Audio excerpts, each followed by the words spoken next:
I just received a text. We're checking. Great. Okay, we should stop the meeting until we fix the streaming issue. Thank you for bringing that to our attention.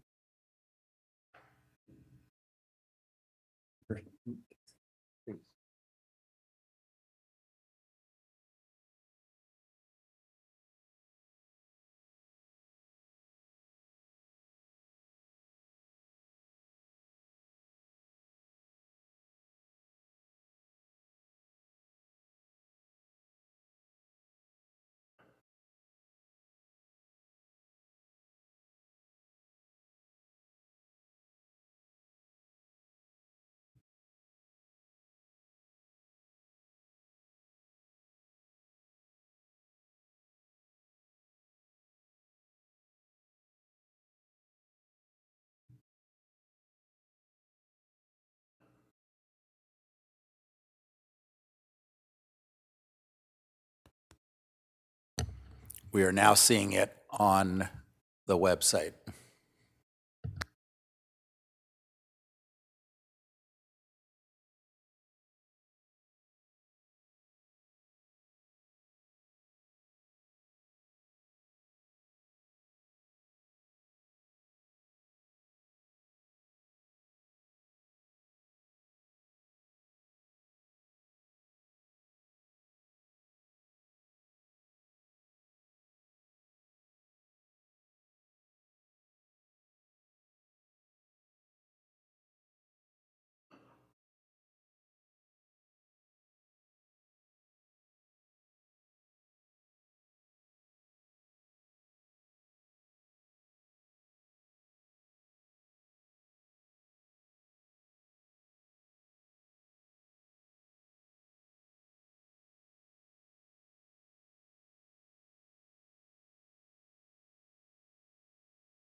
It's known as the South Livermore Valley Specific Plan.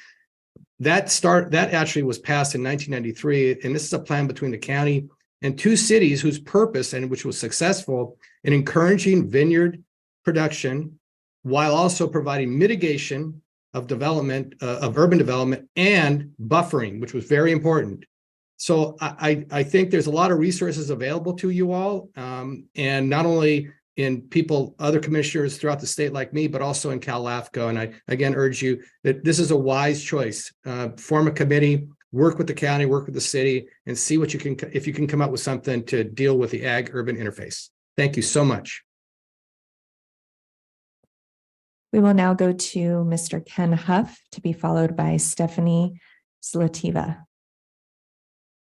Good afternoon. This is Ken Huff speaking for Santa Barbara County Action Network, which is represented by the Environmental Defense Center on this matter. I hope you've had a chance to see their April 5th letter written on our behalf. And SBCAN urges your commission to adopt the findings for denial and encourage you to include the additions to the findings that were suggested by EDC. I want to note that just an hour or two ago, I saw a letter from a consultant for the city of Lompoc, and I hadn't heard about that before.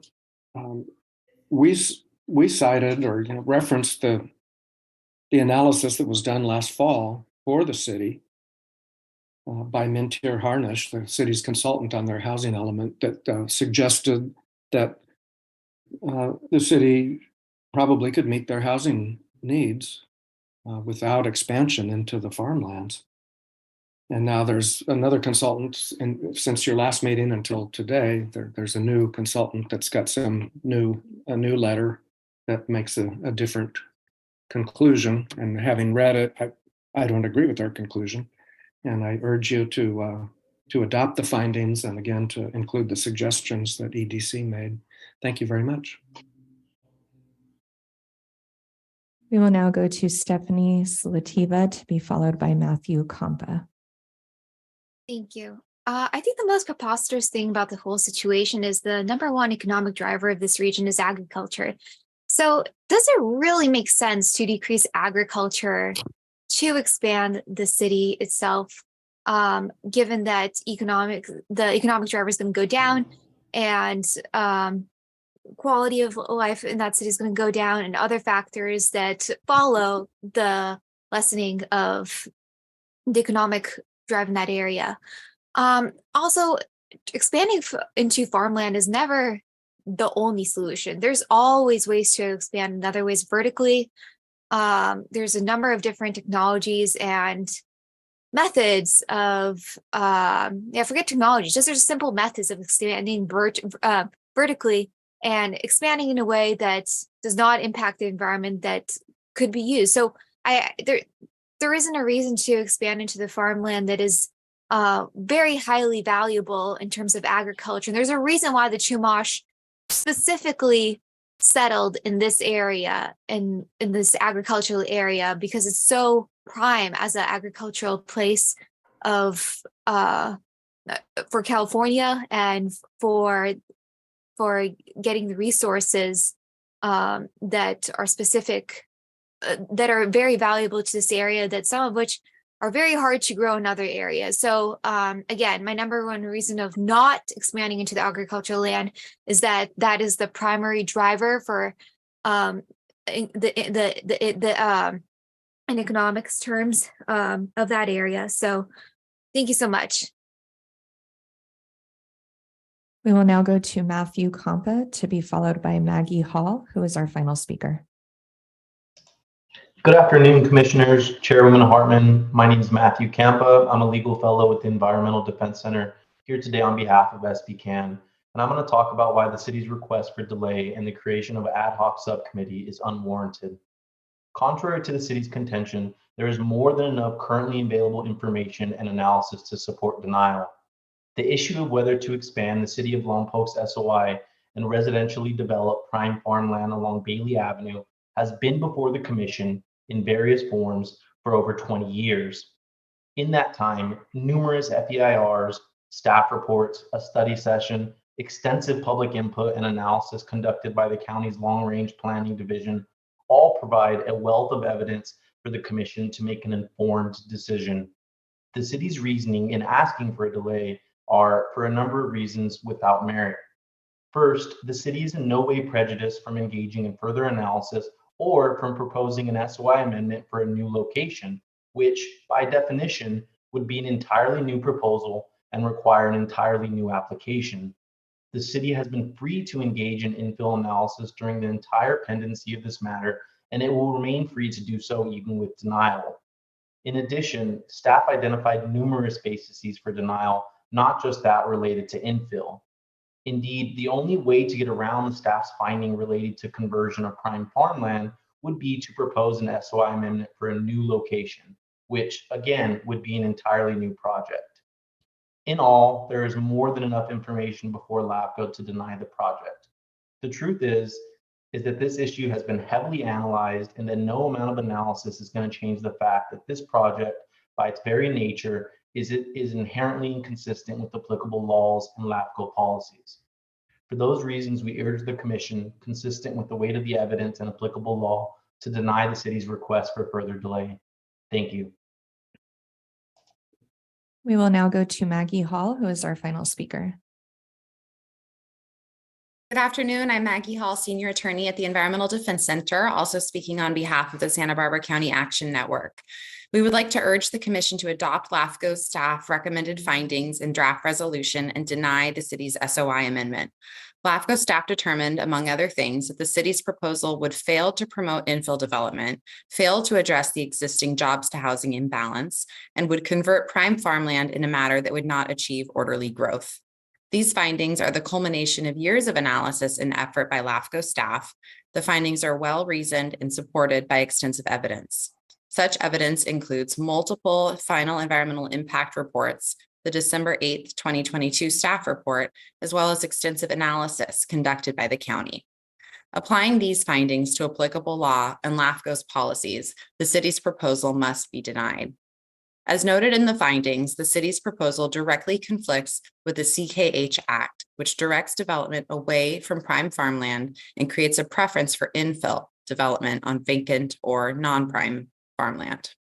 In addition to the legal inconsistencies identified in the findings, the city's proposal also conflicts with numerous Santa Barbara County LAFCO policies. As such, our comment letter submitted yesterday suggests slight additions to findings number 1 and 5 to reflect these important policy inconsistencies. We urge the commission to adopt LAFCO staff draft resolution and deny the city's proposal. Thank you. Chair Hartman and members of the commission, we have no additional requests to speak on this item.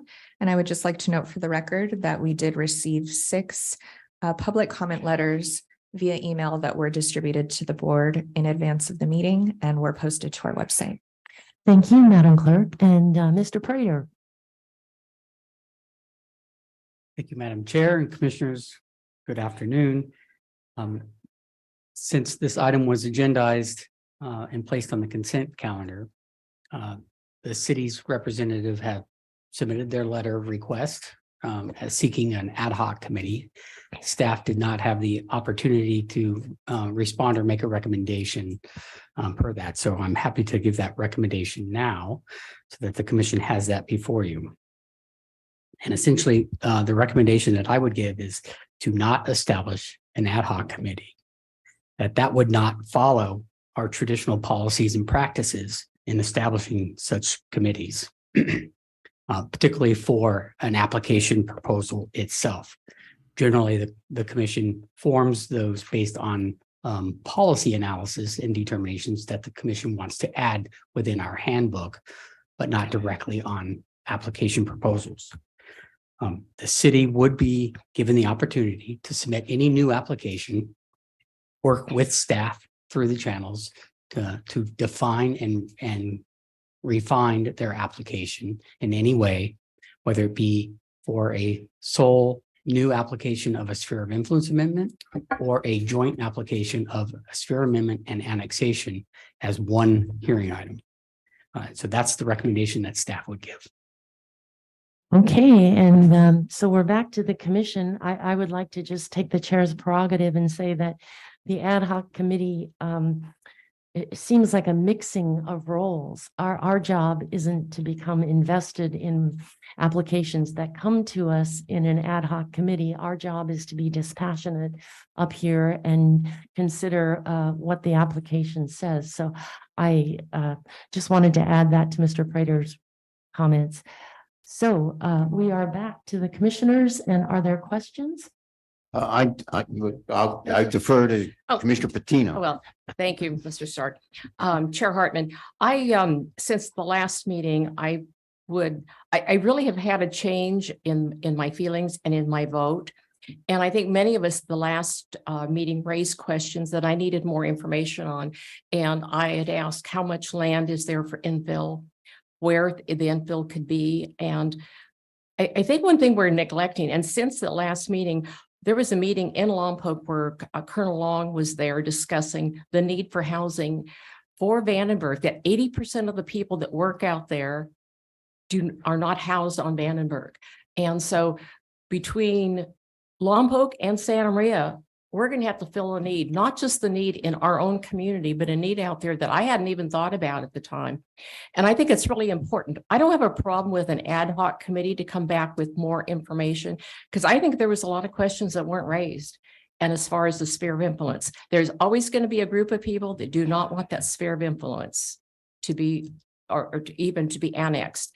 And I understand that. But I just think there was a lot of unanswered questions there, and I don't see it would be any harm to bring an ad hoc committee together. I don't want to be on it. I think it might probably be better served from somebody that maybe isn't from Santa Maria or Lompoc, but I don't see a problem. That land's still going to be there in 4 or 5 months. And if we have them come back with a lot of the answers, I think that would be very beneficial to all of us. Thank you. Commissioner Stark. I'd like to ask a couple of questions for Mr. Prater. Leaving aside the question of the ad hoc committee for a moment, because I may have a question for council with respect to that. Do you see any role for yourself and our staff in facilitating any increased information without the necessity of an ad hoc committee? Would that be of any purpose?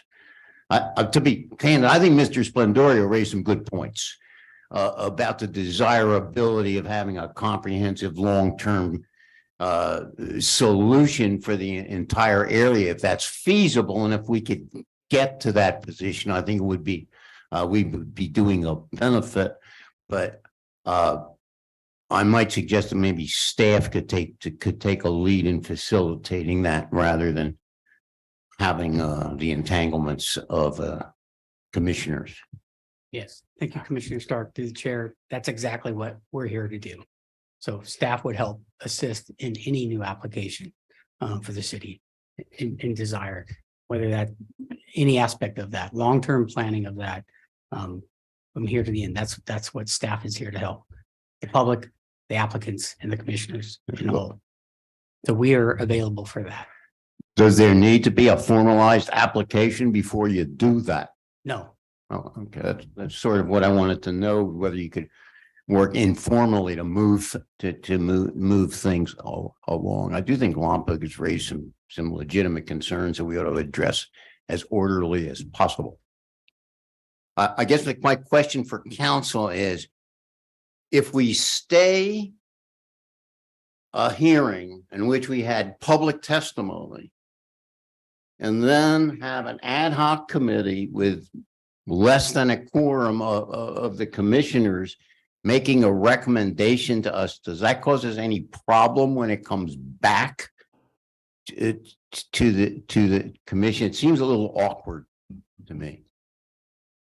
Madam Chair, Commissioner Stark, yeah, I think that is awkward in terms of the process. I did quite a bit of looking at the law yesterday on ad hoc committees, and generally the rule is, as long as it's a non-quorum committee and it's also not a standing committee or things of that nature, then it's not subject to the open meeting requirements of the Brown Act. But there's one case out there where they created an ad hoc committee to do some negotiations on an issue. And it's an older case, but it's not been overturned. And my concern would be just what you identified, which is a long public process, table the matter, have 2 or 3 commissioners go off and work on the application. If you wanted to go down that road, I think at a minimum, that would have to be a public process. Those meetings should probably be noticed pursuant to the Brown Act. But it's just another complication, and there'd be some budgetary considerations that Mr. Prater would have to address. But yes, That's an additional requirement. If we did make it public, then we would have all the expenses of putting on a public meeting. Thank you. Commissioner Williams or Freeman, did you have anything you wanted to ask or say? I do, Madam Chair. Jump in. This is Doss Williams down in the Santa Barbara hearing room. And first of all, I want to say that this whole matter, I think, isn't so much about the anything that Lompoc has done wrong. It's more about the legacy of South County's housing sins. And my concern is just a premature suburban sprawl that goes to South County transplants and adds to our transportation woes in the long run. And that's what I'm trying to say is I'm not unpersuadable on this issue. But what I would need to see is progress, not on an ad hoc, not on progress on the debate, but progress on the action of infill. And I through this debate, I've kind of gotten mixed messages.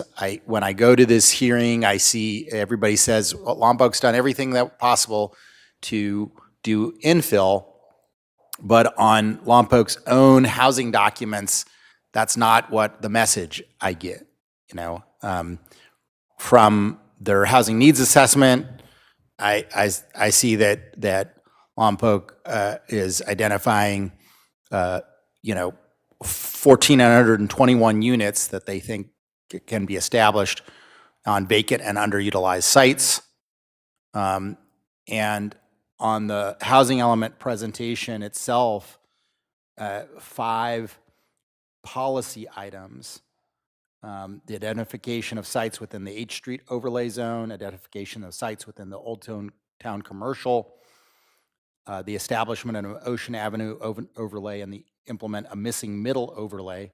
And I think probably most simply and plainly the last policy tool, which is to rezone or increase allowable density in areas. You know, what I would hope to see is the policies implemented that will enable urban infill to take place. And if there is still a overwhelming housing need, particularly a housing need generated by North County businesses, which I think would be much more functional, then I will support the needed housing of the jurisdiction. I'm just asking for progress on urban infill through the policy mechanisms identified by Lompoc's own housing element. And if I may piggyback on that, I think it's worth noting that the state law, AB 2011, will go into effect in July of this year. And its purpose is to incentivize greater infill development in commercial areas to mixed use. Mr. Freeman? Yeah, sorry, I had not raised my hand earlier because I did not have a question. I had a comment. I don't think we're now also doing comments. And before I say anything else, sorry. I will note that I am alone, which I think I'm supposed to explicitly have stated at some point. An excused, have anyone else an here, excused presence remotely. Yeah. So for what it's worth, I went through the new material from the city of Lompoc, but continue to have the exact same concerns that I did before about how Lompoc's expansion here will be a lasting solution that won't merely move the problem out a bit longer, at which point they will come back asking for more ag land. Their letter then felt like it took the frame that if we merely understood the same arguments they made in more detail, the commission might change its mind. Personally, I did not feel like I merely asked for more information. I had asked for a different approach that would be incompatible with the application. Sorry. On infill, I think that the argument is inconsistent. Lompoc cites a fear that they will lose zoning control due to consequences from the state, which is a consequence specifically designed to remove any roadblocks put in place by a city, but the city claims such is not why infill development fails to happen. Regardless, I do not believe that it is the commission's charge to workshop a different direction. To the extent to which we are going to take positions on this matter, I posit that it might come through our municipal service review process, not through an ad hoc subcommittee formed specifically about Lompoc. That's my comment. Thank you. Commissioner Nelson. Yes, I think we got a little bit of an echo with my microphone here. I wanted to comment. Is that going to work, guys?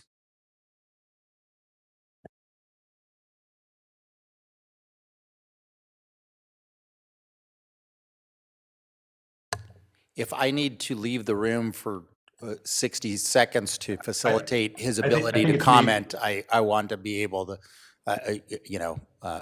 Mr. Nelson. We won't vote without you, Thanks. Commissioner Williams. Okay.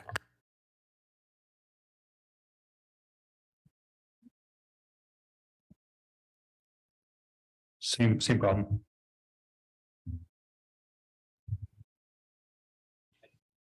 Is that any better? A little, it's A little not better? lighting as much. Okay. I wanted to first off respond to Commissioner Williams that, the issues that are facing the South Coast are not unique in our county. Just this last hearing, the Board of Supervisors had this morning, special hearing. You may recall one of our public speakers, Sean Dill Malcolm, who's been a community member for quite some time,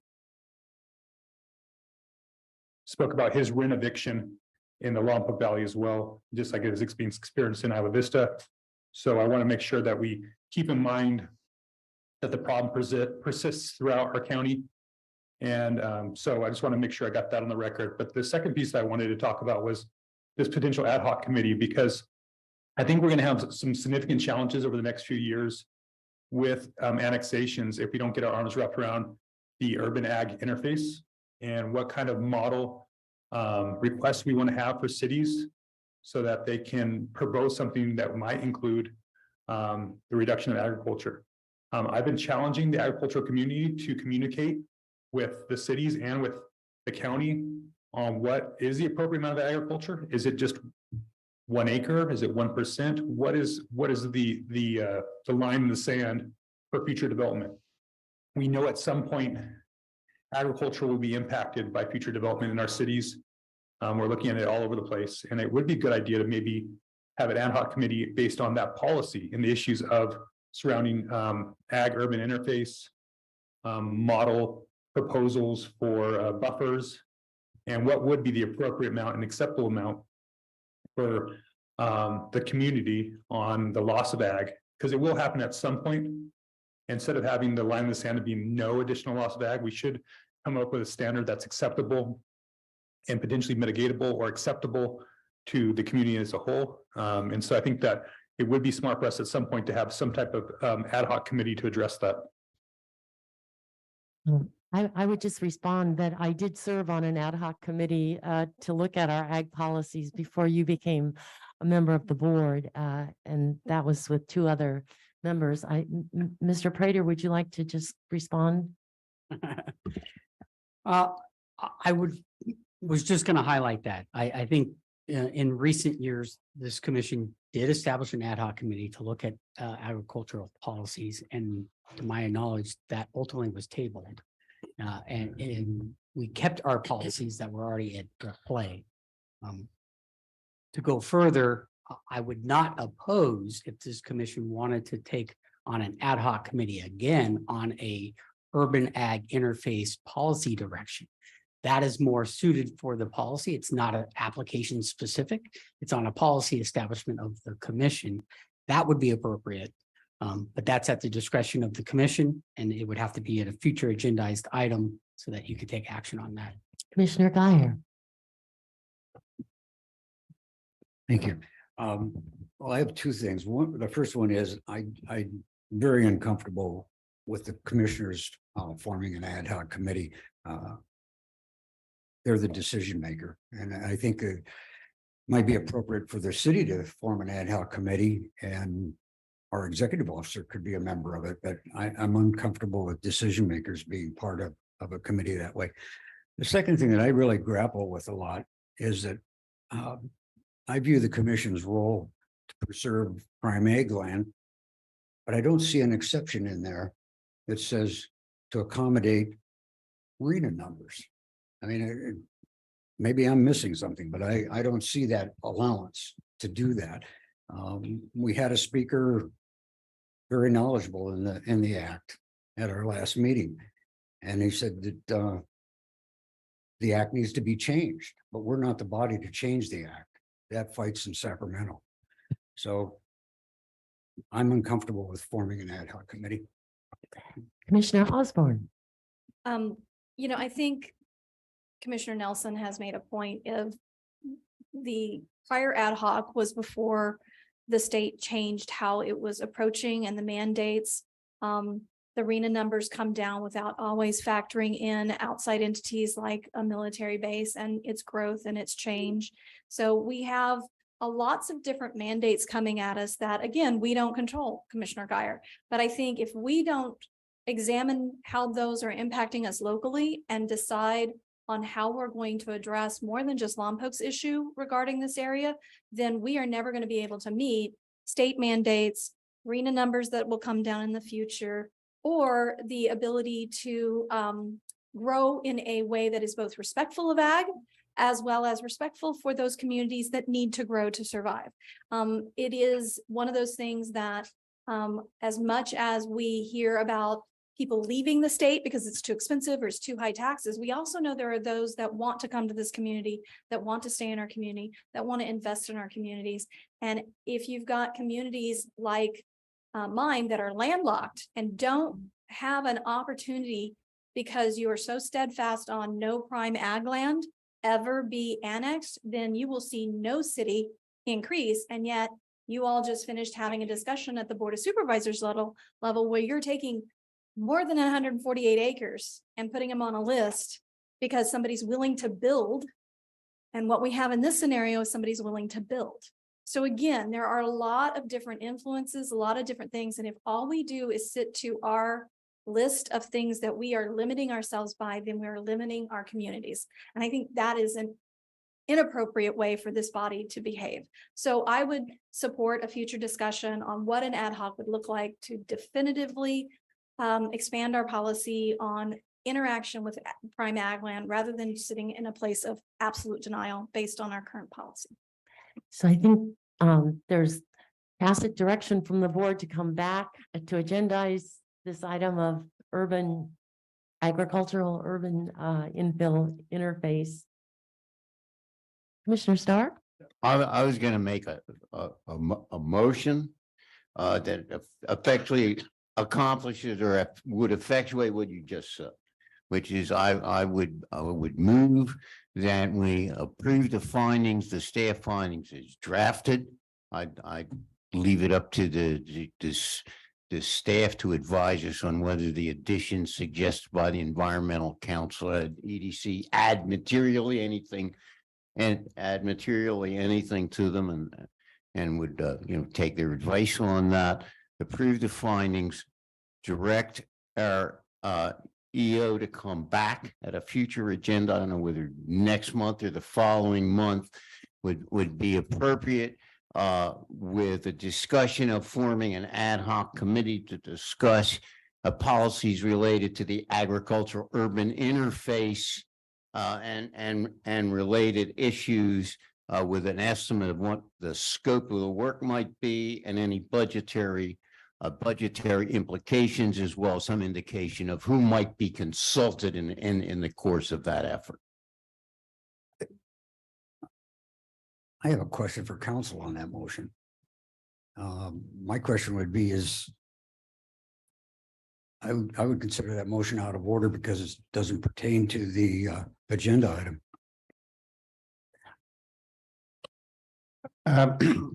Madam Chair, Commissioner Guyer, it's not uncommon, I think, for a commissioner or commissioners individually to sometimes request an item come back for a report.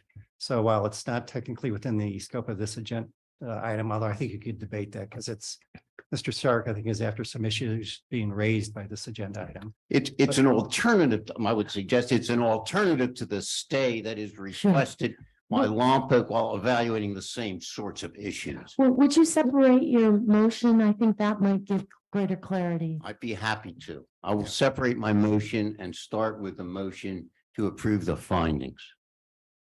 The resolution and the findings. The resolution regarding. And I would second that. So Madam Clerk, call the roll. I have a question. Any further discussion? Yes. Yes. Does that include the denial? Yes, it reflects what I understood to be the commission's previous vote. These are the findings for denial. And if my understanding is further correct, it leaves this commission exactly where it was before the application was submitted. That is, Lompoc is without prejudice to any further application it wishes to submit that's consistent with the act. Commissioner Osborne. I would request that you not add in any additional findings from an outside agency that hadn't been vetted by staff in a timely method to make this decision. So rather than taking an outside agency's recommendation of additional findings, that be removed from the motion if it was being included. I'm satisfied with it. As the maker, I'm satisfied with the findings as drafted by our staff and presumably approved by our council. I appreciate that. Thank you. Okay, so we have a motion by Commissioner Stark, a second by Commissioner Hartman. Any further discussion?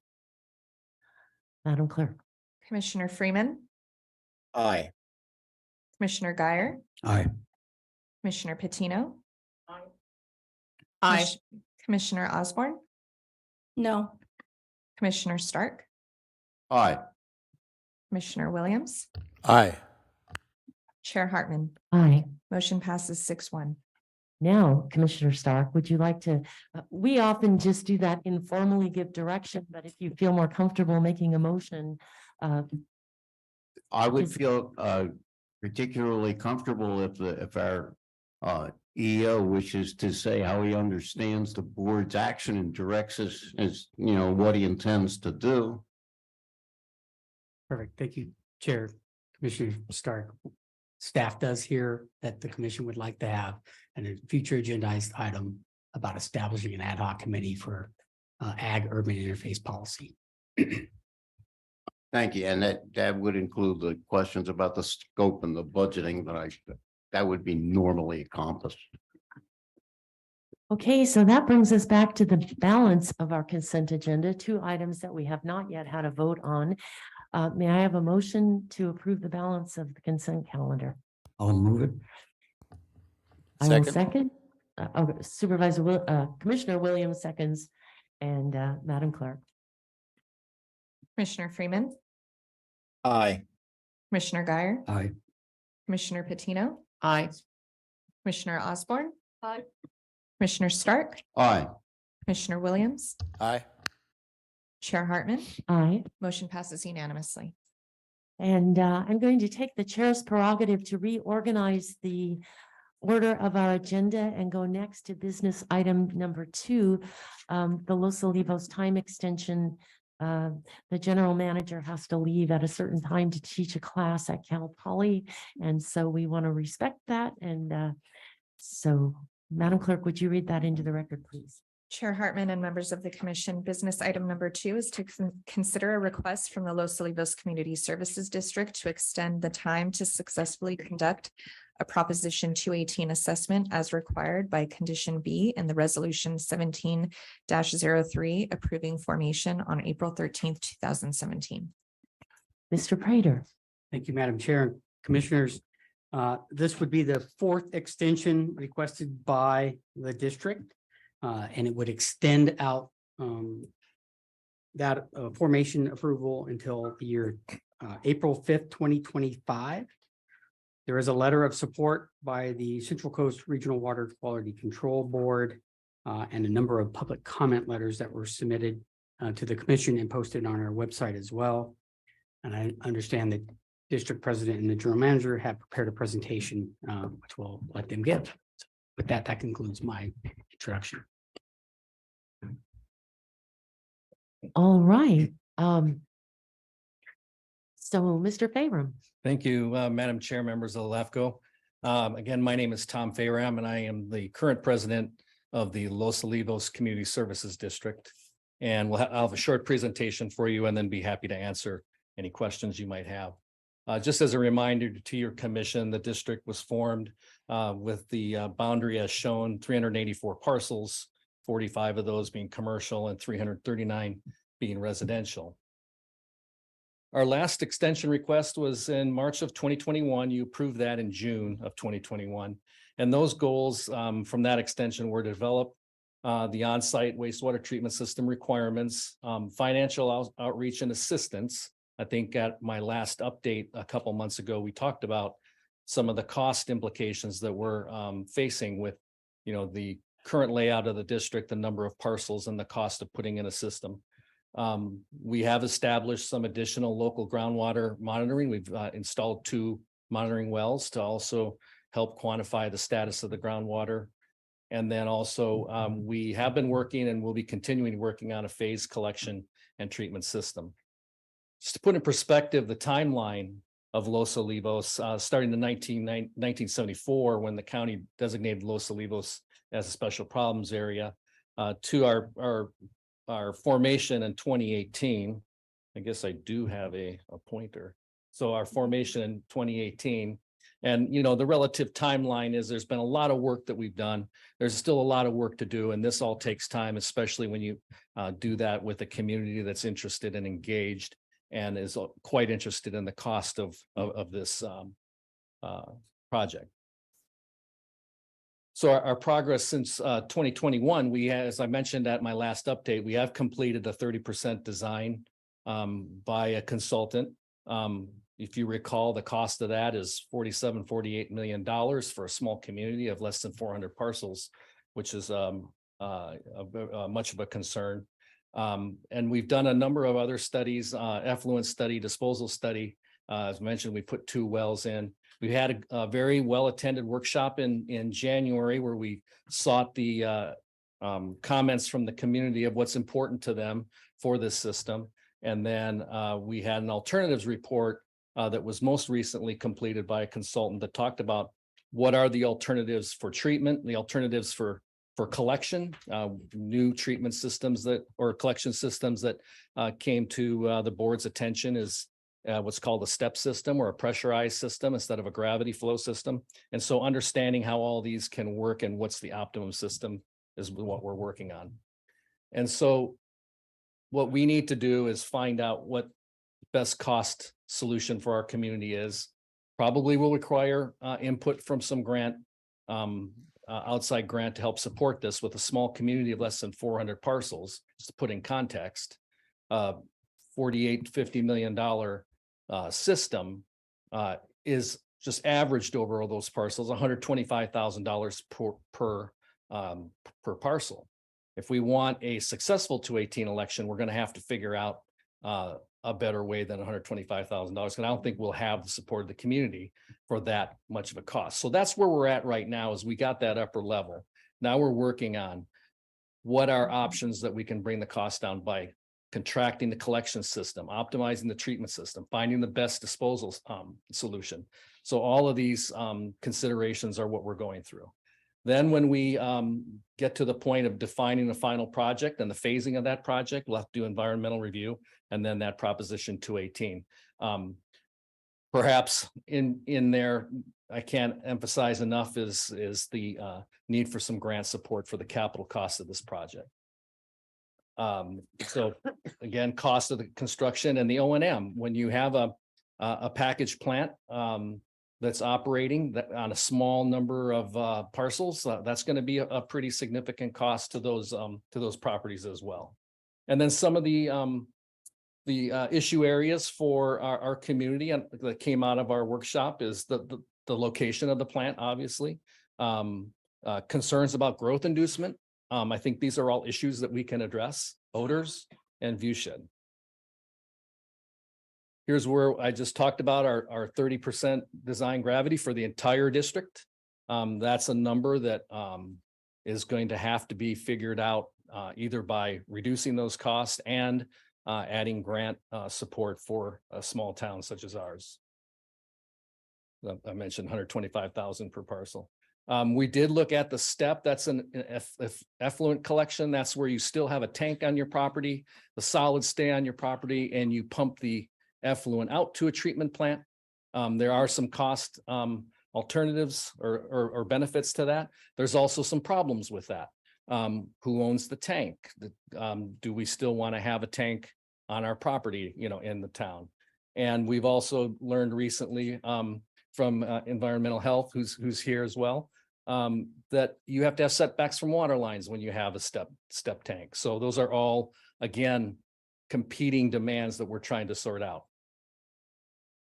I mentioned we looked at effluent disposal. There are a number of options. We believe that percolation chambers are the least cost, underground, less view shed impact. So that's a study that we recently completed, and we intend to pursue the percolation chamber approach.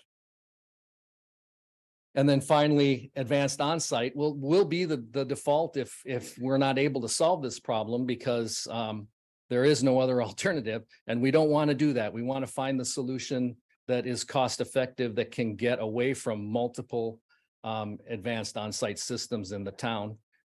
Perhaps some of the larger properties that surround the more densely part of our district, maybe advanced on-site would work. And we're talking to EHS and the Regional Water Quality Control Board about that. And that's part of that optimized plan that we're trying to work on.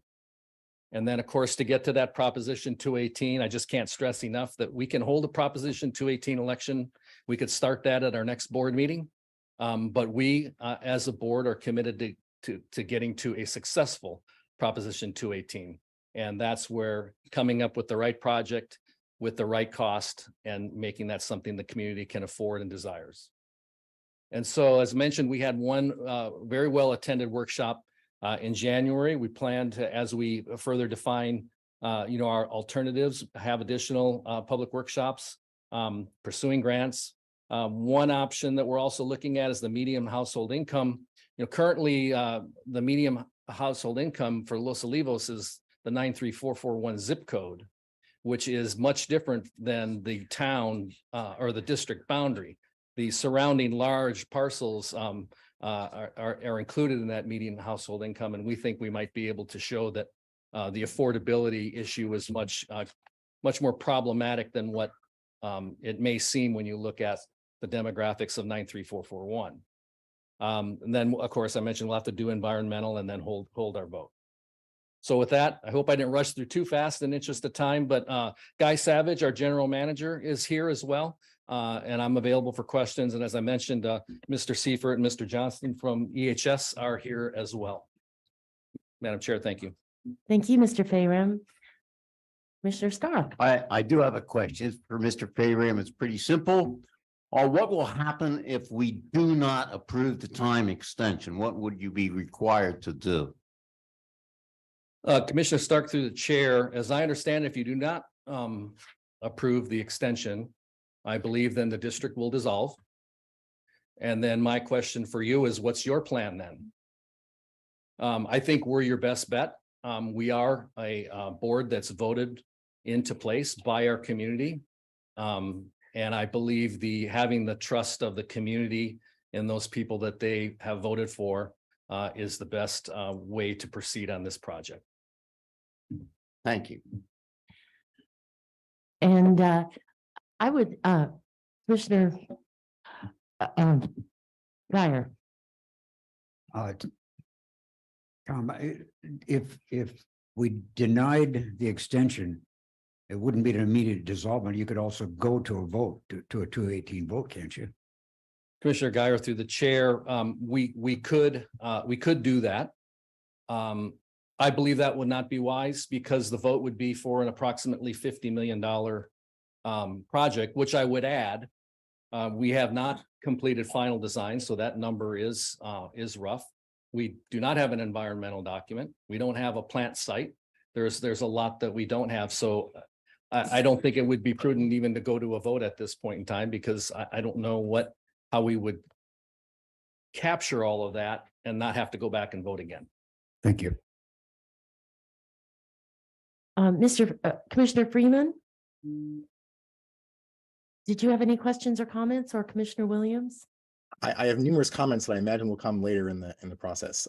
I guess I do have a question, which is to add, that is slightly different from the question that had just been asked. Because instead of directing it at Mr. Fayram, I guess I'm interested in directing it instead at our staff. Is that what does our staff believe happens if we do not approve the extension? What options do we really have here? I'm going to try to give a little time to Mr. Prater to think this out, but I would like to ask our Environmental Health Services Director, Mr. Seifert, if he would come up. It's my understanding that if the county had to take this back, we still have a 218 vote. We would still be in the same plight. Is that correct? Madam Chair, members of the commission, my name is Lars Seifert, Environmental Health Services Director with the Public Health Department. In any scenario following, right now, the existing parcels and properties are on individual septic systems. That, as a long-term solution, has obvious problems. That's why we're here today and trying to work towards a community wastewater solution. There is challenges with insufficiently sized lots, potential contamination of groundwater, and that risk continues to grow. So a community solution for wastewater management in the community is really sort of the only viable long-term health protection and environmental sustainable solution. If the district did not move forward with proposing such a project, some other entity would. That might be the county, that might be another district, but a Proposition 218 to support and set rates for paying for that system is going to need to occur. So whoever takes it over. So there's Exactly. got to be community support at some level to pass that. Is that correct? That's correct. So Commissioner Guyer, did you have any additional and Commissioner Williams, did you have any questions? We'll come back for comments, deliberations. No questions. Okay. Madam Chair, if you would mind, Staff wanted to note for the commissioner's information, as part of the letter from Regional Water Quality Control Board, they asked for 2 conditions to be added to the approval if or the extension if the commission were to approve it. And I'll read those. One was to develop and provide an assessment process implementation schedule to be completed within the extension period. This is the additional 2 years, which currently is not a requirement of this permit or of this condition of approval. Now, the second one is to provide quarterly updates instead of a biannual and document and implement the assessment towards the process. That's already been conditioned by this commission to do quarterly updates. So that you would just reaffirm that you want quarterly updates. But those are the 2 that were suggested by a letter. And we can work on what happens if you don't approve it. If the commission asks us for that question, we'll look up what the original conditions were for that approval back in 2018. So Commissioner Freeman, I think we're back to you if you have additional comments. I have actually another question to ask. Actually, this might be of Mr. Fayram. In the past, when we've looked at this issue, a lot of the money that had been collected, sometimes there have been complaints from the community about the money that's been collected, but the money that had been collected is actually being held in reserve, and that money was something that was going to be able to be used later. Is that still the case, that a lot of that money is being held in reserve, or is that money now having been being spent and it is, has the situation changed? Commissioner Freeman, through the chair, we've actually, our reserves have been depleted as we've gone through and done a lot of the work. A lot of the work that we've completed over the last year plus have been supported by grant, but typically has a match from our revenues as well, which are on the order of $200,000 a year. So I believe each month on our board agenda, there's a financial report that is included in our agenda. And if you look at the upcoming meeting, which is next week, I believe you would see that trend of our reserves is actually going down, which is good, and that it shows that we're doing the work that's needed, but also concerning that when your reserves go down, the ability to do future work on a prescribed schedule, I might add, which is a concern that I would have from the regional board's comment. You can maintain a schedule when you have the money to do it, and you're able to procure those services and do it. But to sum up, our reserves have been going down, and that's been planned because we have been doing a lot of work. Resolution 1703.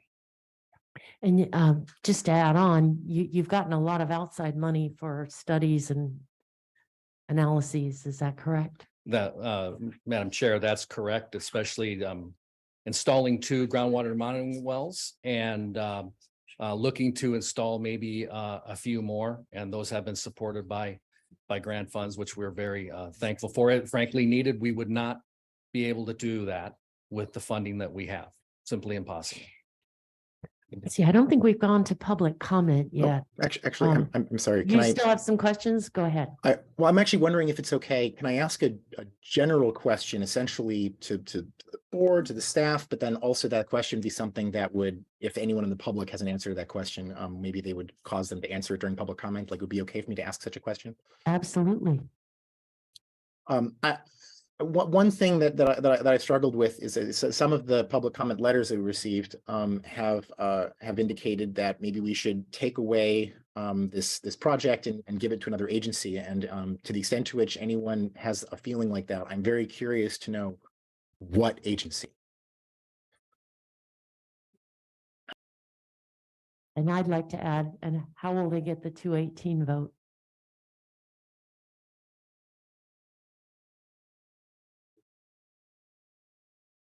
So should we open public comment now, Commissioner Freeman? No, I'd be okay with that, but I'm okay. And then we'll come back to you. We'll see if anybody, or I mean, I thought it was a rhetorical question, but if Mr. Fayram or Mr. Seifert or Mr. Savage have an answer, we're eager to hear it. Madam Chair, I would just reply to that back in 2017, the voters of the district at, I believe, 73+% voted to have our own district so that the voters in the district have an elected board that, frankly, myself as an elected member will be paying exactly the same as everybody else in that district, at least residential.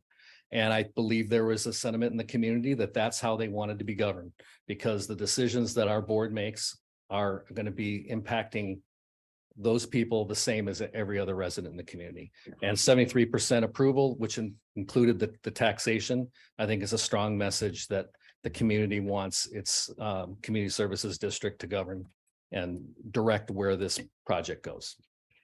Thank you. Madam Clerk, public comment? Chair Hartman and members of the commission, we do have 3 members on Zoom who would like to provide comment on this item. However, first, I would like to note for the record that we did receive 5 public comment letters via email yesterday. Those items were forwarded to our board, our commission, in advance of the meeting, and they were posted to our website. Therefore, they will not be read into the record. And we will now go to Matt Keeling on Zoom, to be followed by Catherine Lohmeyer.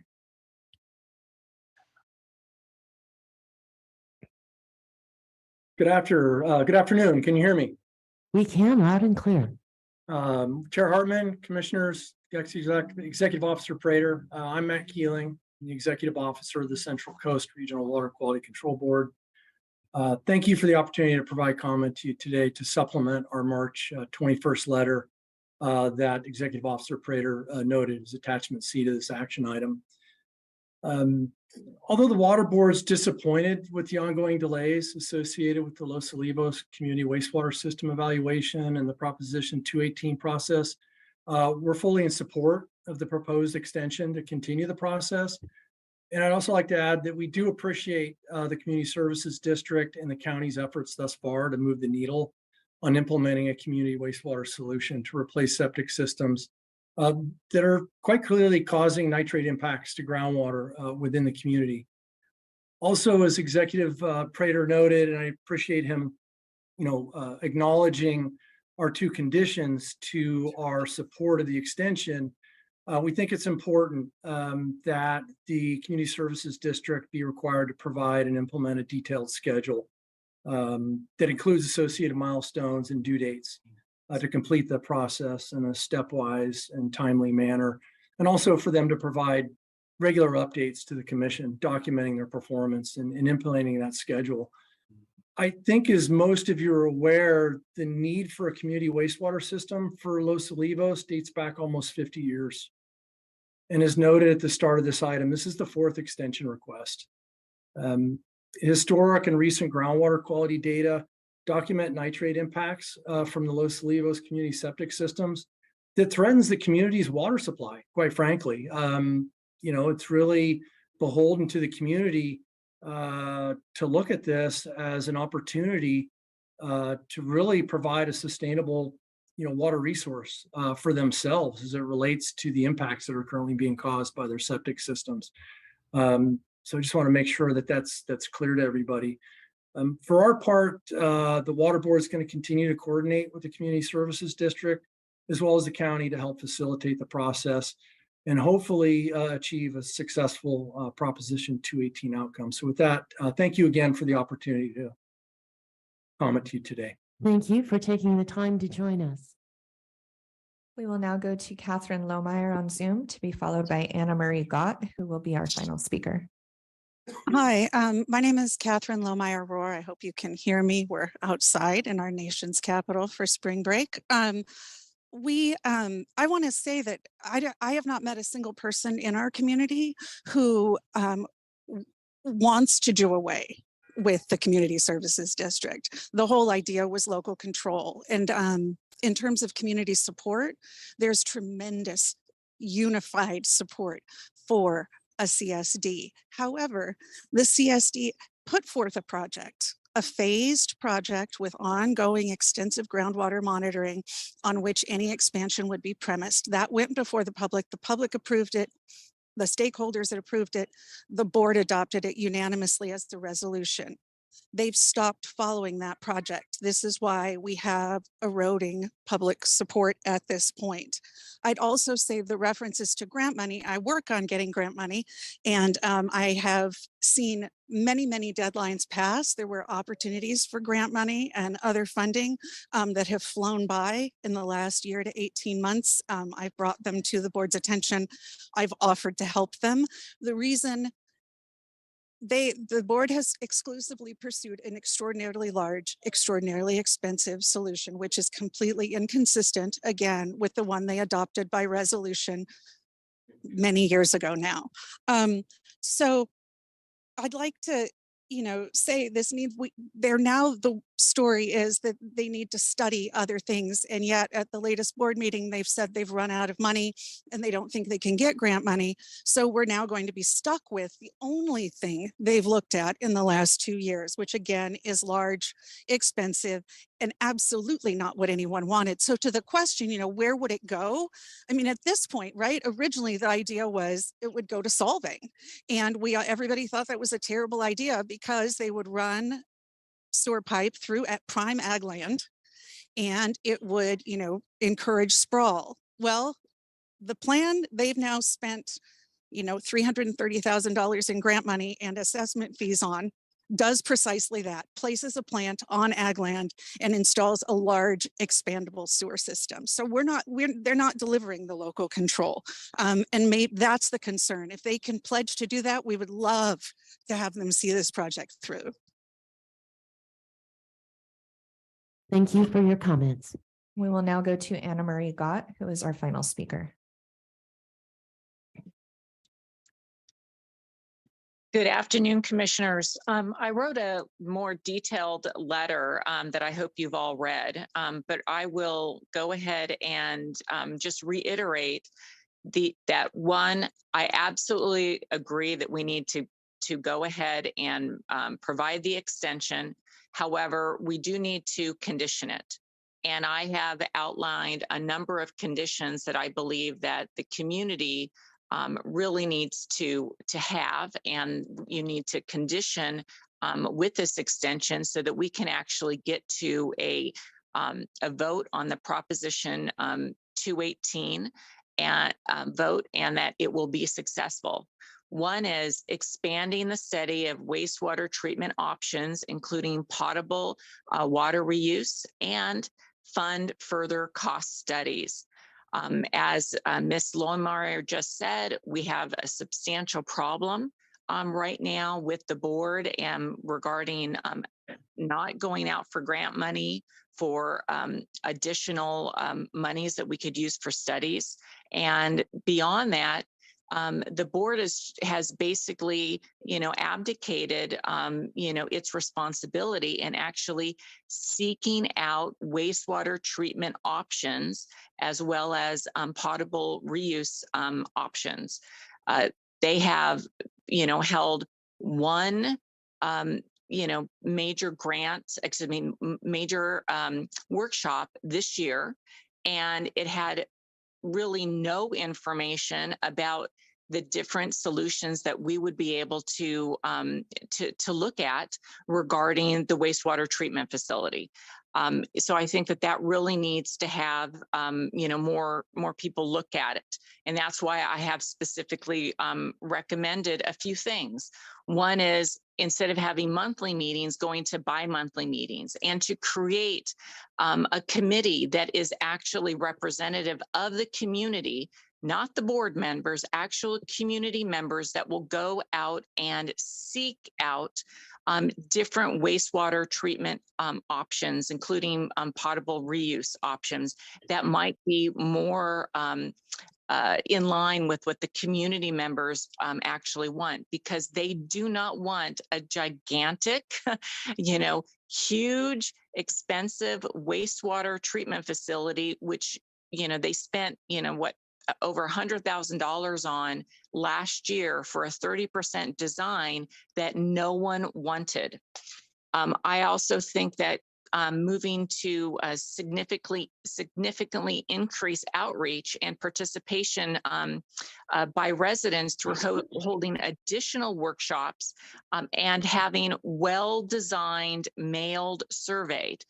They went ahead and had 50 to 60 people show up, and they said that everything on PowerPoint page 7 is what residents wanted. Well, let me tell you that, only having 50 or 60 people show up and provide information and input for a workshop. That is your time. So can you wrap up? Yes, I can. Isn't enough people to be statistically accurate. We also need to look at putting a wastewater treatment facility on the other side of Highway 154 and not necessarily in town. And beyond that, we need to look at determining with residents' input what type of buffer they want between homes and a above ground or below ground wastewater treatment facility. Thank you. Okay. Chair Hartman and members of the commission, that is our final speaker. Okay, I just wanted to ask Mr. Fayram if you had any responses to some of the assertions we've heard in public comment. Well, Madam Chair, I would just say that we had an election and there were 3 members of the board just elected. These are the members that the community elected, along with myself and the prior elected board, to represent the views of the community. Just a couple of the issues. Well, let me just say, other side of 154, did they talk to the landowner there? When we cite that plant, we all know where that's going to go. So everybody wants it somewhere else. And so we're going to have to try to figure that out. We do want to find the right place. As for the size of the plant, we're looking at a package plant. It will be the smallest that it can practically be, with the required expansion requirements that are required by the regional board. As terms of options, we just completed an option study from an engineer who specializes in smaller systems. That came to our board last month, I believe. And to look at high quality water for potable reuse, I think you all know that that's a very expensive endeavor and certainly something our community is very interested in, but that does come with a price tag. And in order to get that quality of water, it comes with a package plant. I'll just say like the Closina group up in Arroyo Grande or Napomo that we're looking at as a local business that provides plants that does high quality treatment.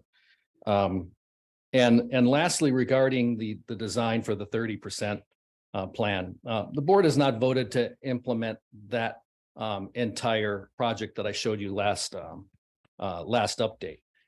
It was important to do that, and if the regional board or EHS want to comment, we have been told by your board and the state and the county to plan for treatment alternatives for the entire district. That's why you form the district. Now, there are maybe alternatives, and we're going to refine those alternatives. We have a gravity-fed alternative with a price tag approaching 50 million. We know that that's going to be a problem. Many of the comments made, I don't disagree with. We're going to have as small a plant as we can have, and a disposal field that is required but meets the requirements of the regulators that will have to get a permit for. And so I think I'll just stop there, Madam Chair. Unless okay. Any other comments or questions, Commissioner Stark? I'm prepared to make a motion. I don't see any practical alternatives to approving the extension. And I think even the people that don't like the way the district is proceeding negate that. You need the extension, whatever else you do. I am disinclined to micromanage the affairs of a community services district. And I would accordingly, I'd move to approve the extension with the additional condition recommended by the Regional Water Quality Control Board And I guess the hope that they will be able to successfully navigate to a successful Prop 218 election, without which all this comes to naught.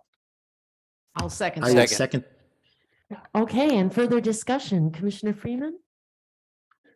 So, thank you. I first came to this issue back in 2015 when I was merely an enthusiastic audience member. I found the politics of the discussion to be particularly interesting, and over the subsequent 4 or 5 years, I attended numerous local meetings in the Valley about water policy, and it even brought a petition before the board to expand the scope of the discussion to include potential impacts to the future of Ballard, a petition which a quarter of that community signed, and which I believe we now handle well as part of our new wider scope municipal service review process. I will say at the time, I'd been a fan of having another existing agency, one with established staff, potential access to existing capacity, and which could thereby more quickly address this matter without requiring years of setup and educational delay, just getting a new organization up to speed. And in talking to existing agencies at the time, they felt that the practical considerations of a force main would not, in fact, allow development to pop up along the pipe.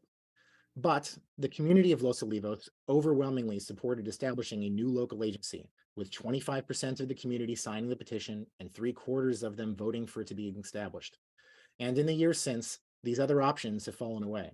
While in 2016, it had seemed reasonable for, say, the San Ynez Community Services District to potentially annex Los Olivos, that does not seem reasonable today due to changes locally in both Los Olivos and San Ynez, as well as regionally in the Valley, when taking into consideration what is going on at Solvang. I thereby find myself in a similar position to where I was 2 years ago when this extension had last come before us. I'm honestly not sure what else LAFCO can do here, at least now in 2023, despite myself wishing that this could all have been done a lot faster. In particular, I do not believe that the county, which had felt unable to work on this issue for many decades, will suddenly step in. And in fact, I believe I remember the county explicitly saying as much 2 years ago when we last looked at this issue. While I'm not exactly happy with the progress in this area, we continue to not be a water policy committee. I continue to feel that the community of Los Olivos wanted this district, and I'm not sure that taking it away from them is the right move. And as far as I understand, while we are something of an oversight committee, we are not intended to micromanage the operation of special districts. I certainly do not believe it is our prerogative to target specific elected officials to request them to resign, which at least one public comment letter had asked of us. These board members were elected and subsequently re-elected, I believe multiple times in some cases. And so I guess the question I have is, what is our alternative? If Solvang were here today offering a fast handover with an alternative plan, I could see jumping on it. But barring such a miracle, I will finish by quoting myself from 2 years ago. I do want to say that I feel strongly for the residents who have been somewhat left in a lurch by the strategy taken by the Los Olivos CSD, and I wish I could get them sewer not today, not yesterday, but many years prior. As for today, without another district or the county being able to quickly take over, it simply seems to me that denying this Prop 218 extension request, which is the narrow issue that we're looking at today, can and will only further delay any hope of getting anyone in this area off of septic tanks, whether it be due to reverting us to a state worse than the power vacuum in which this district was formed, or dooming the Prop 218 vote to a rushed process. Thank you. Thank you for your considered analysis. So we have a motion and a second. Madam Clerk.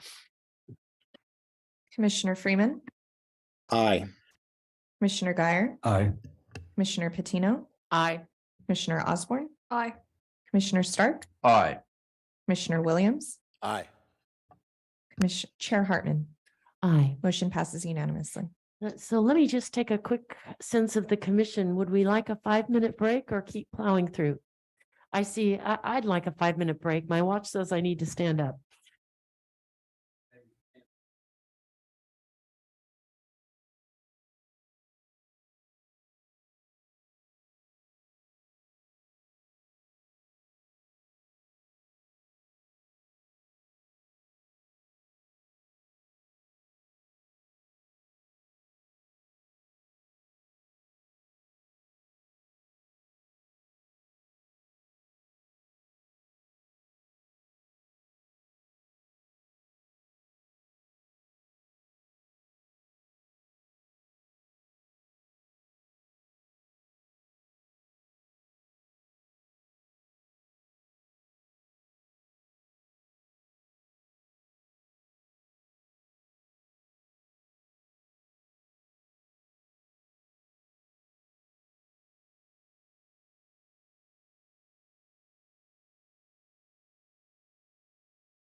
Good afternoon. We're reconvening the April 6th, 2023 LAFCO meeting here in Santa Maria. So we're reconvening our meeting and turning to out of service agency agreement number 1. Madam Clerk, would you read that into the record, please? Chair Hartman and members of the commission, out of agency service agreement number 1 is to consider recommendations regarding LAFCO application file number 23-02 for an out of agency service agreement for the city of Santa Maria to provide potable water service to Ray Mutual Water Company located at Betaravia Road between Rayville Lane and A Street in unincorporated area of Santa Barbara County, west of the city of Santa Maria.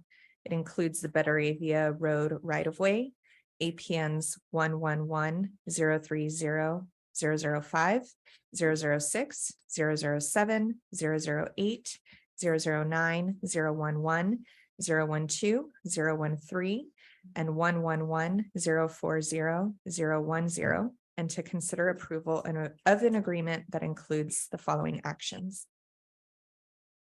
Mr. Prater. Thank you, Madam Chair. We'll get a presentation up on the screen here for the out of agency service agreement with the city of Santa Maria and Ray Water Company. In this case, the application is from the city itself. They approved through a resolution of application to file the out of agency service agreement. It is on 6.6 acres, as indicated in our announcement of the item, a number of parcels. Lost our presentation momentarily. There we go. And the purpose is for domestic water connections into the city system. There is an existing well that has been tested with nitrate levels that exceed the state mandates, and it's been cited a number of times by environmental health services for non-compliance. Within that 6.6 acres, there are 11 single-family residential units and 2 commercial uses that house at least 40 employees. Here's a vicinity map looking at where we're at in proximity to the city of Santa Maria. So just on the other side of the right-of-way is the nearest city limit line. Get to a pointer here, which is approximately 60 feet away is where the city is. So obviously the city needs to extend a main line into the system that would allow that to occur. That mainline extension is well over 4,800 feet of distribution system to be able to provide services to the Ray Water area.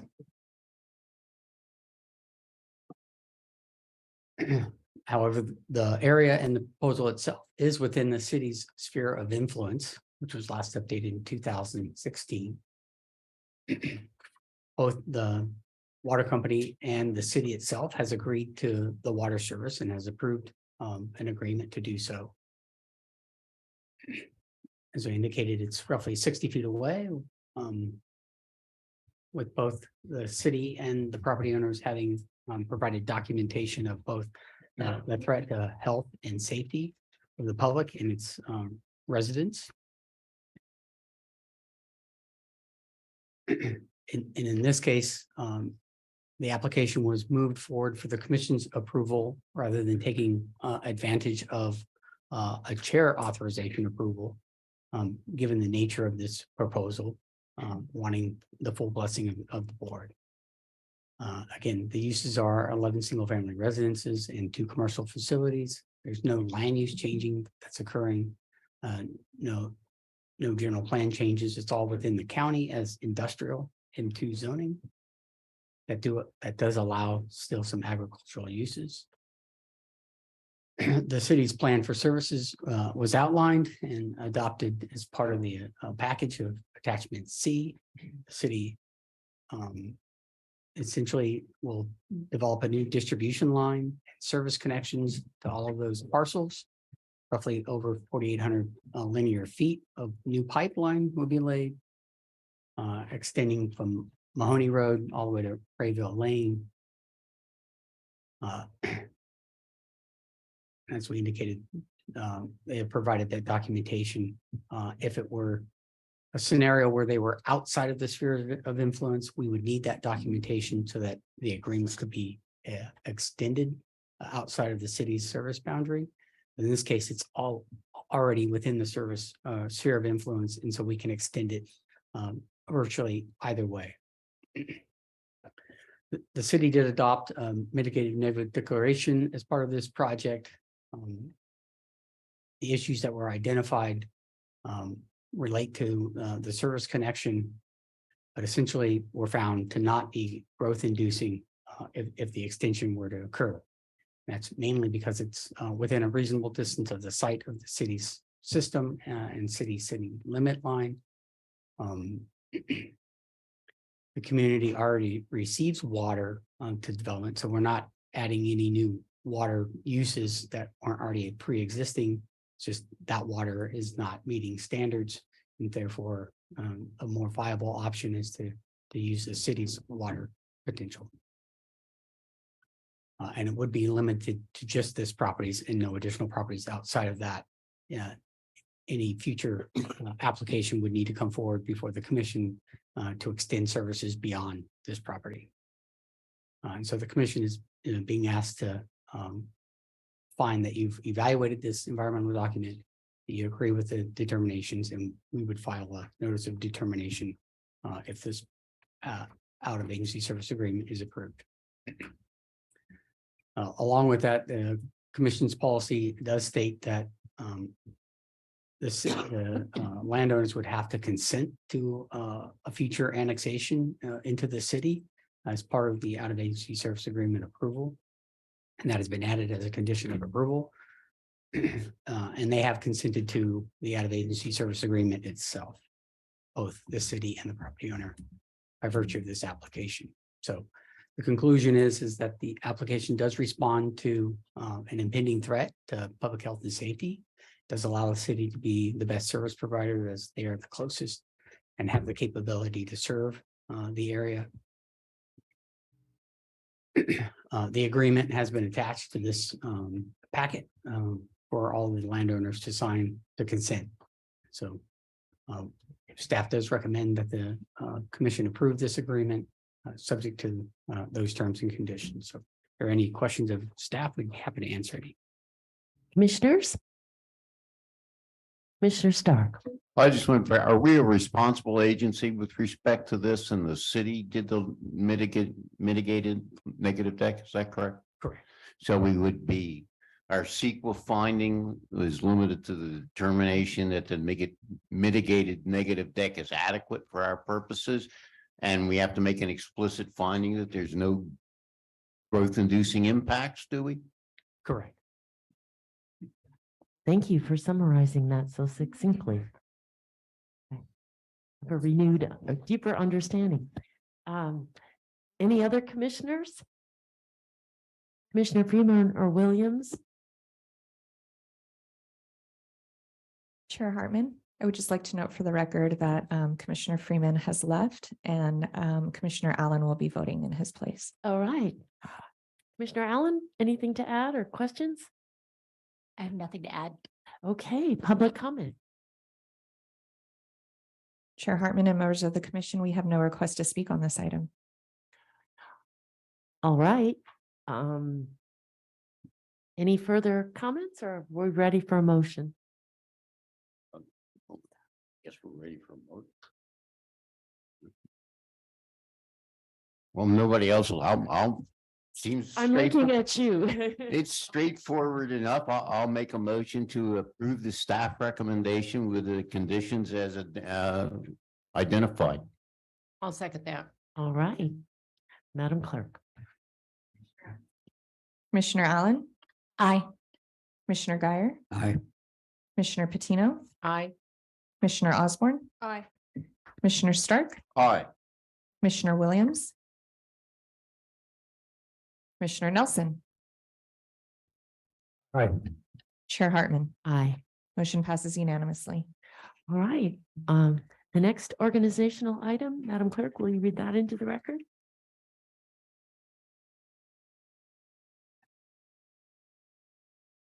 Chair Hartman and members of the commission, changes of organization item number 1 is to consider recommendations regarding LAFCO file number 22-10 for the 3025 and 3035 Lucky Lane annexation to the Santa Ynez Community Services District.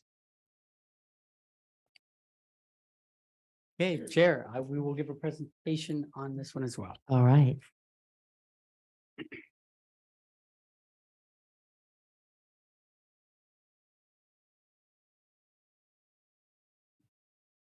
Save the easy ones for last, right? So this is the annexation request for Lucky Lane into the Santa Ynez Community Service District. This again was approved by resolution of the district to file for this application on behalf of the landowners. It includes 2 parcels. One at 3025 Lucky Lane and the other at 3035 Lucky Lane, right next to each other. This would annex into the community service district so that they can provide sanitation and sewer services for both of these residents. And the district also provides lighting service. This properties are within the sphere of influence, which was most recently amended in 2017, and will provide a map. At the southern end of the district, just adjacent to the existing district boundary, and we'll give you a close-up of that. Here are the 2 parcels.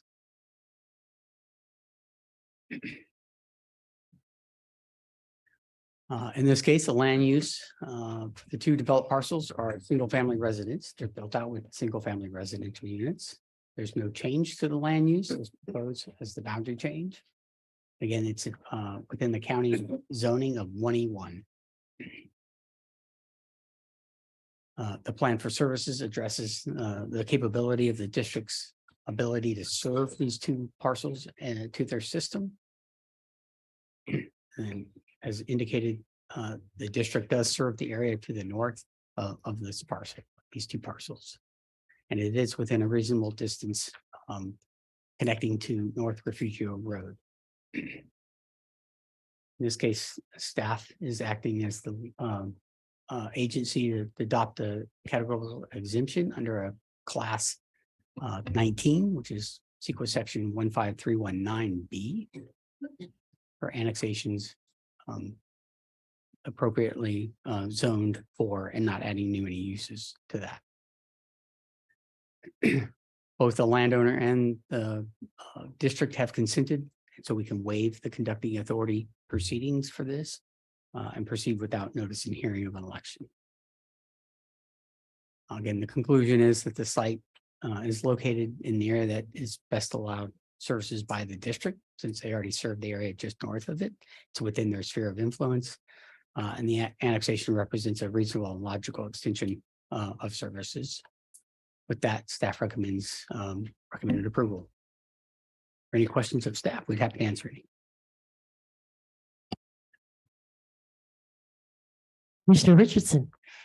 I don't want to be picky, but I wanted to point out on the resolution that they passed, the CSD passed, which was resolution 22-25. In paragraph 6,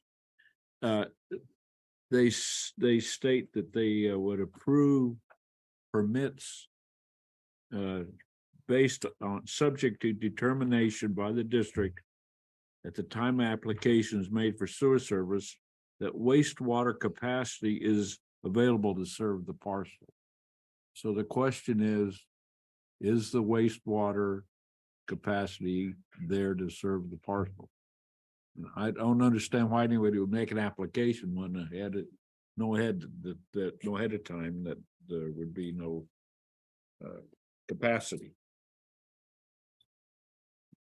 Staff would acknowledge that as the condition, and we would note that within our municipal service review, we've identified that the capacity is adequate for two things. Yeah, just thank you. Seeing no more lights, Commissioner Stark? Well, I guess you're trying to get me to Popeyes before the encounter closes. Thank you. I'll make a Are there any public comments? public comment. Chair Hartman and members of the commission, we have no request to speak on All this right, item. now please, Commissioner Stark. And then I would move to approve the staff recommendation, including the as an annexation and the CEQA determination. Commissioner Patino, we're counting on you for a second. I'll second. You've played that role today. Thank you, Madam Clerk. Commissioner Allen. Aye. Commissioner Guyer. Aye. Commissioner Patino. Aye. Commissioner Osborne. Aye. Commissioner Stark. Aye. Commissioner Nelson. Aye. Chair Hartman. Aye. Motion passes unanimously. And business item number 1, Madam Clerk, our proposed budget. Chair Hartman and members of the commission, business item number 1 is to consider recommendations regarding the proposed budget for fiscal year 2023 to 2024. Mr. Prater. Thank you, Madam Chair. Commissioners, this is the time of year we prepare the proposed budget in a 2-step cycle. So as an independent commission, this commission does establish by the legislation to carry out its own specific duties and objectives. And it's responsible for adopting a budget that fulfills that purpose as identified in the Cortez-United-Würzburg Act. The Government Code section 56381 also requires LAFCO, after conducting a public hearing, to do 2 things. One is to adopt a proposed budget for our next fiscal year no later than May 1st. Transmit that budget to the county and each of the cities and independent special districts for their review and comment, and then return to adopt a final budget before June 15th of the year. To summarize our proposed budget, the budget is recommended to be decreased slightly. It's proposed at $571,236, which would be a decrease of roughly $45,000 below the current year budget. The main reasons for these are threefold. One is it includes merit and CPI for staff. Number 2, the county's cost fund allocation plan was a decrease by well over 101%. It's now in a negative state as compared to last year, which was significantly higher. And number 3, we have met our policy contingency for reserve contingency. So we are not expecting to add any new other than what would be left over from rollover from this end year fiscal as part of our budget that could be allocated and used for our purposes. Here's a side-by-side comparison of the current fiscal year budgets and categories versus the new proposed budget and categories.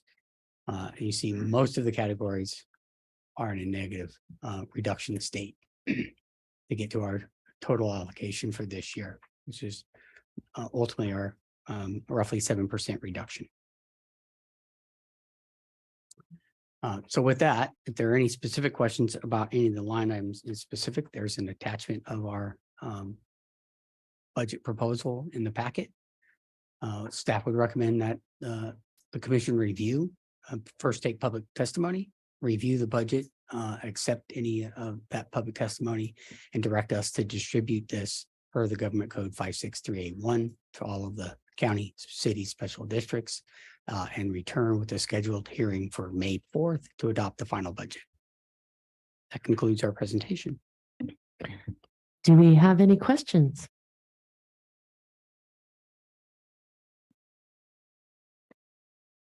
Is it? Commissioner Stark. Yes, Madam Chair, I have to say, I guess I have to say, it's like the same question I have every year. Is it correct that we are at the mercy of the cost allocation program for the annual cost, and that next year it may well go soaring into the stratosphere again. Is that right? That is correct. But this year, they had a good year and it went down, so we're able to reduce the costs. Correct. I would add that the strategy, now that we've been able to increase our contingency reserve moving forward, would be to, in those years where it does go up higher than expected, we could offset that with our contingency so that it balances out from year to year. Understood. Thank you. Any other questions or comments? Any public comment on this item, Madam Clerk? Chair Hartman and members of the commission, we have no request to speak on this item. Commissioner Stark.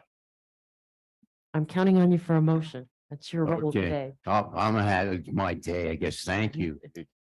I'll move to approve the proposed budget as presented by our county administrator and authorize him to distribute it as required. I'll second that. Patino, thank you. All right, Madam Clerk. Commissioner Allen. Aye. Commissioner Guyer. Aye. Commissioner Patino. Aye. Commissioner Osborne. Aye. Commissioner Stark. Aye. Commissioner Nelson. Aye. Chair Hartman. Aye. Motion passes unanimously. All right, information item number 1, Madam Clerk.